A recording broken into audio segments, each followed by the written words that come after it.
Sometimes the worst thing you can do is exactly what you're told not to. And sometimes it's the only thing that saves you from living a lie for the rest of your life.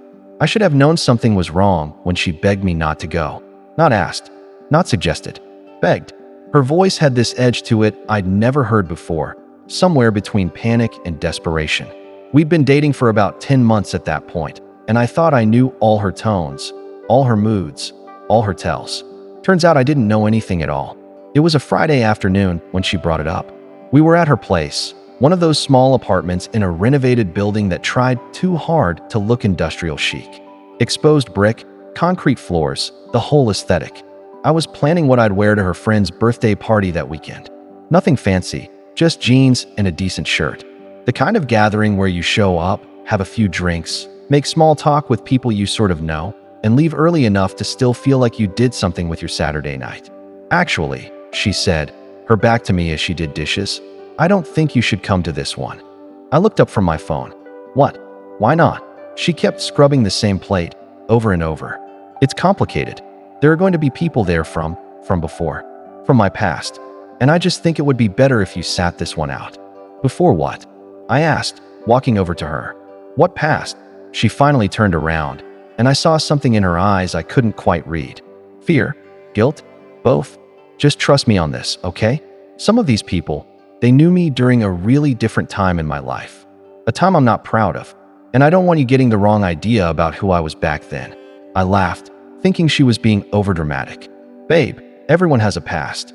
I'm not going to judge you for who you used to be. Besides, it's your friend's birthday. Don't you want me there? Of course I do, she said quickly. Too quickly. But not this time. Please. For me. For us. Just let me go to this one alone. The more she insisted, the weirder it felt. But I also didn't want to be that guy.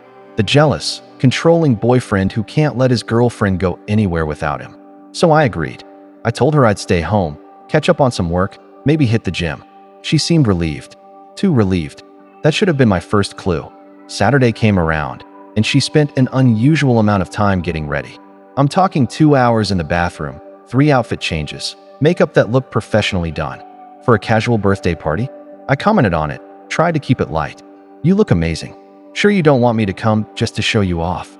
She forced a smile. I'm sure. I'll text you later, okay? Don't wait up. She kissed me on the cheek, not the lips, the cheek, and left. I sat there in her apartment for about 20 minutes after she was gone, this gnawing feeling growing in my gut. Something was off. Way off. I tried to ignore it, told myself I was being paranoid, that I was just upset about being excluded. But the feeling wouldn't go away. So I did something I'm not proud of. I looked through her texts. I know. Invasion of privacy. Breach of trust. All of that. But here's the thing. When someone's hiding something from you, sometimes your instincts are smarter than your principles. And my instincts were screaming. She'd left her laptop open on the kitchen counter. Her messages were synced. I told myself I'd just glance, just check if there was anything obviously concerning, and then I'd leave it alone. What I found made my blood run cold. A group chat. Her and about 6 other people discussing the party, planning it. And in those messages, clear as day, I saw my name come up. Is he coming? Someone asked. No, she'd replied. I told him not to. Said it was complicated. Good. That would be awkward as hell. Does he know? Another person chimed in. No. And he's not going to. Not yet. Maybe not ever. You can't keep this from him forever. Watch me. I read that exchange 3 times. For times. Trying to make it mean something other than what it obviously meant. Does he know? Know what? What was everyone at this party aware of that I wasn't? What was she hiding from me that required a coordinated group effort to keep me away? I grabbed my keys. The party was at someone's house about 30 minutes across town. She'd mentioned the address earlier in the week, back when I was still invited. I drove there with my heart pounding, my mind racing through every possible scenario. Was she cheating? Did she have some secret criminal past? Was she in witness protection? Each theory was more absurd than the last, but the not knowing was eating me alive. I parked a block away and walked up to the house. It was one of those older residential areas where all the homes looked the same. Small yards, 2 stories, detached garages. Music and voices drifted out from the backyard. I could see string lights through the fence, hear laughter, smell something grilling.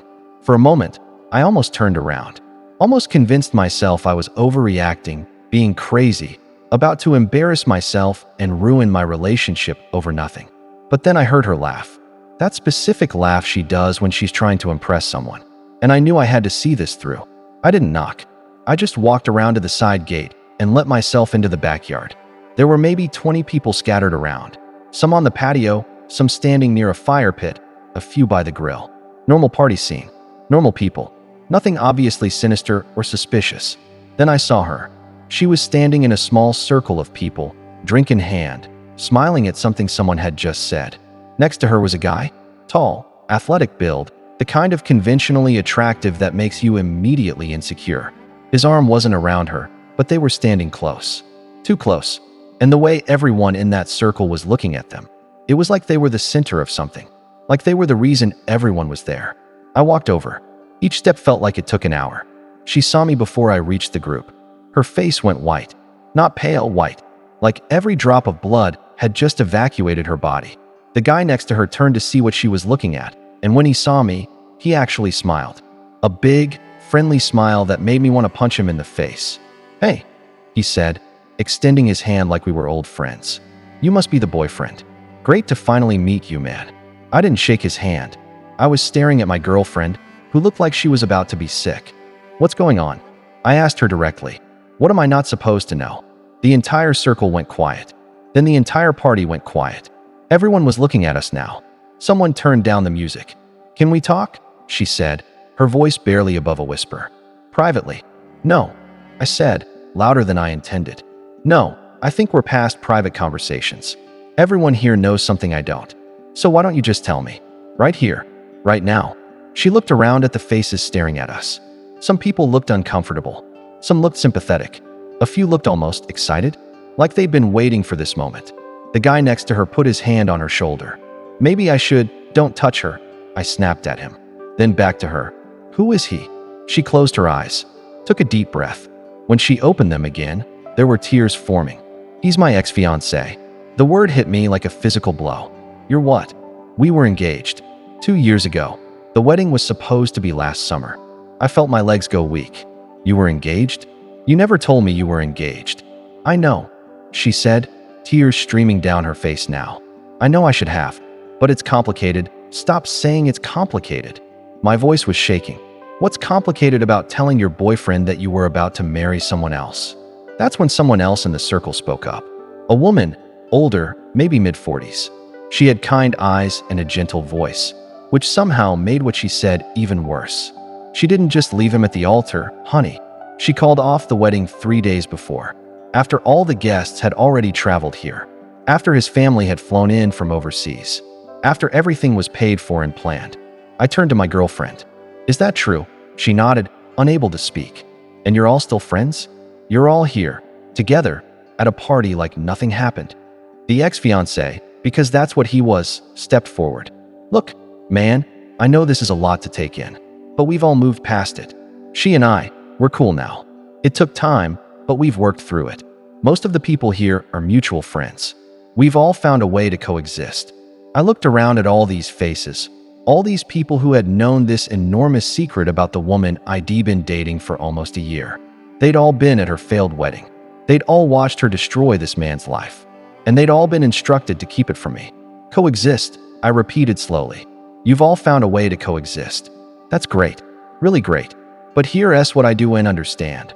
Why did nobody think I deserved to know any of this?" Silence. Uncomfortable, suffocating silence. Then a voice from the back of the crowd. "We thought she'd told you." It was a different woman, younger, holding a beer. "Most of us assumed you knew. She talks about you all the time, about how honest and open your relationship is. We figured she'd been upfront about everything." I looked at my girlfriend. "Honest and open?" She was sobbing now. "I wanted to tell you. I swear I wanted to. But I didn't know how. And the longer I waited, the harder it got. And then it had been so long that bringing it up seemed impossible." "So you were just never going to tell me?" I asked. "You were going to keep me away from your entire social circle forever? Keep me in the dark about a massive piece of your history? What was the plan here?" "I don't know," she admitted. "I didn't have a plan. I was just scared."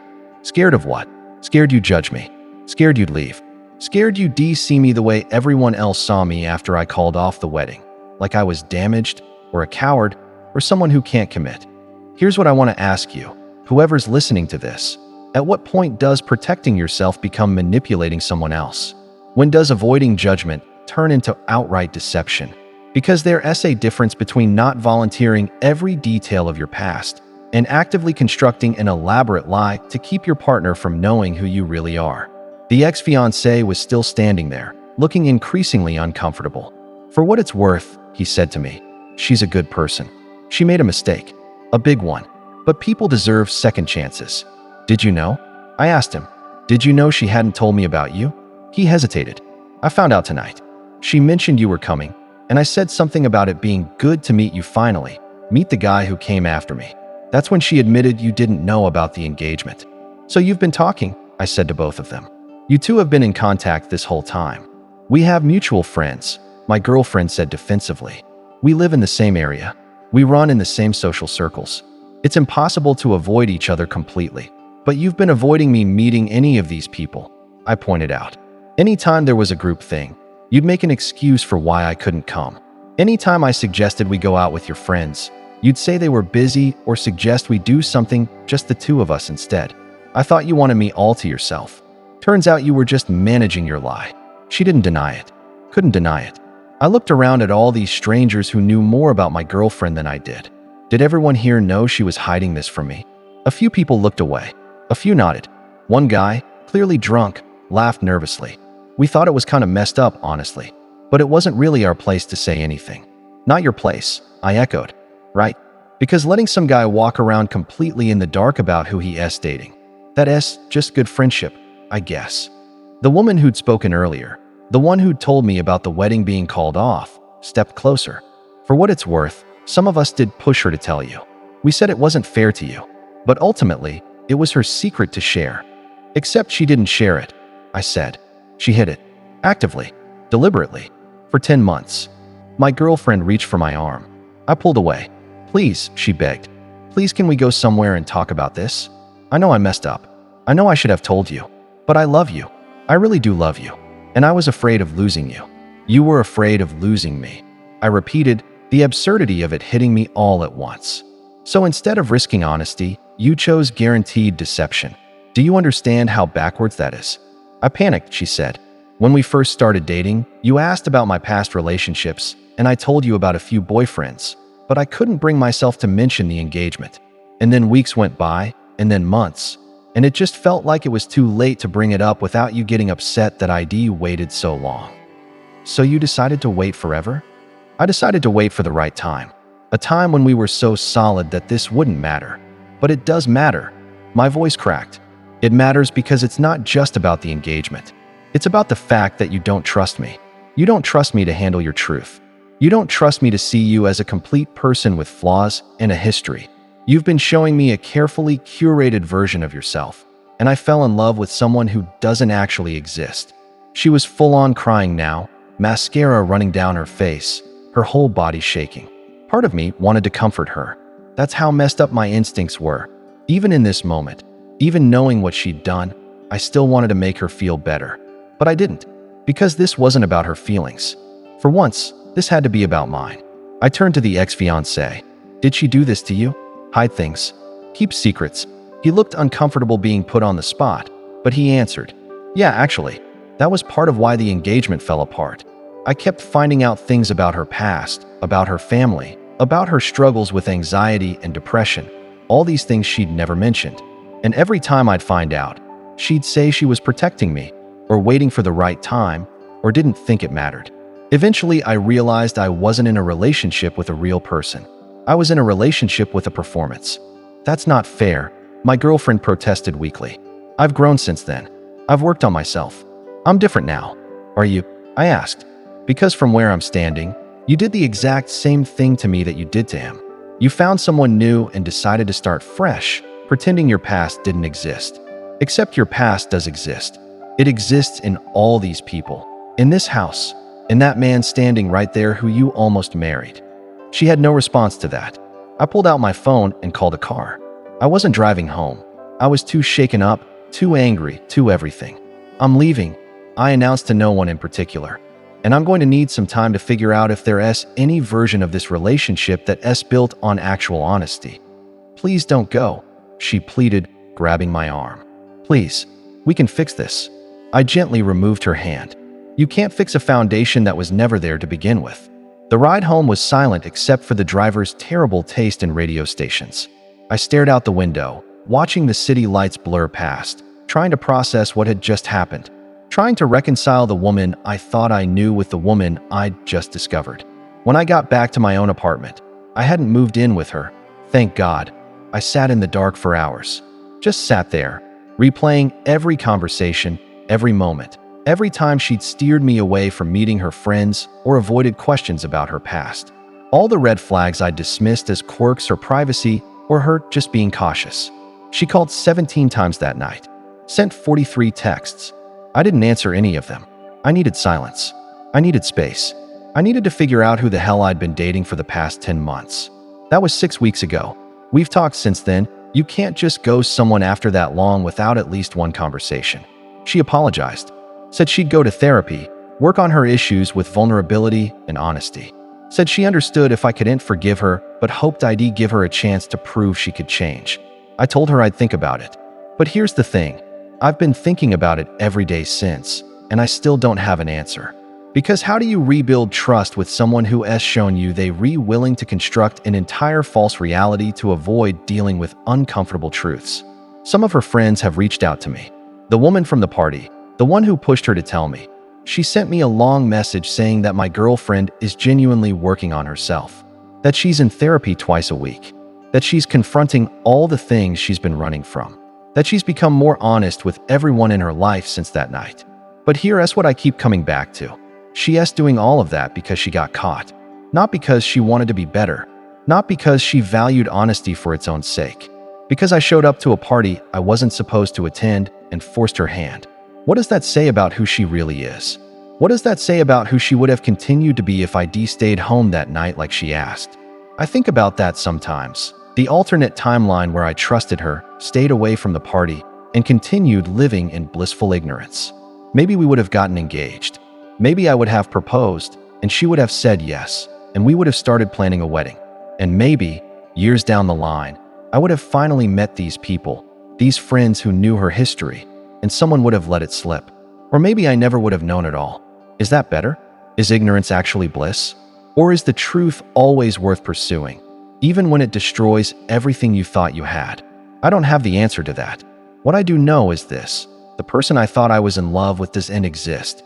She was a character, a role my girlfriend was playing, carefully edited to be lovable and uncomplicated. The real her, the one who left someone at the altar, who struggles with honesty, who panics and hides instead of confronts. That person might still be worth loving, but I'd have to fall in love with her all over again, this time with my eyes open. And I don't know if I have that in me. So here's my advice to anyone who's listening, anyone who might be in a similar situation or about to be. Trust your gut. When someone tells you not to do something, not to go somewhere, not to ask questions, ask yourself why. When someone's past seems suspiciously absent from their present, when their friends are mysteriously unavailable, when pieces of their story don't quite add up, don't ignore it. Don't make excuses. Don't convince yourself you're being paranoid or insecure or untrusting. Because sometimes, the thing you're not supposed to know is the exact thing you need to know. Sometimes, the party you're not invited to is the only place where the truth lives. And sometimes, showing up anyway is the only thing that saves you from wasting years of your life on someone who was never really there with you in the first place. I went to that party because something felt wrong, and I was right. The only person in that room who hadn't been told the truth was me. Everyone else was in on the secret, whether they wanted to be or not. They all knew I was being deceived. They all watched it happen. And most of them said nothing because it wasn't their story to tell. But here's what I've learned. When you know someone is living a lie, staying silent makes you complicit. It makes you part of the deception, even if you didn't start it. So if you know someone who's hiding something major from their partner, speak up. Tell them they need to come clean. Tell them the truth always comes out eventually, and it's better to control when and how than to have it exposed in the worst possible moment. And if you the one hiding something, if you rereading this and thinking about that secret you've been keeping, that part of your past you've been editing out, that truth you're afraid will make someone love you less, tell them. Tell them now, because they deserve to know who they're really with. And you deserve to be loved for who you actually are, not for the version of yourself you think is more palatable. The truth might hurt. It might even end things. But at least it will be real.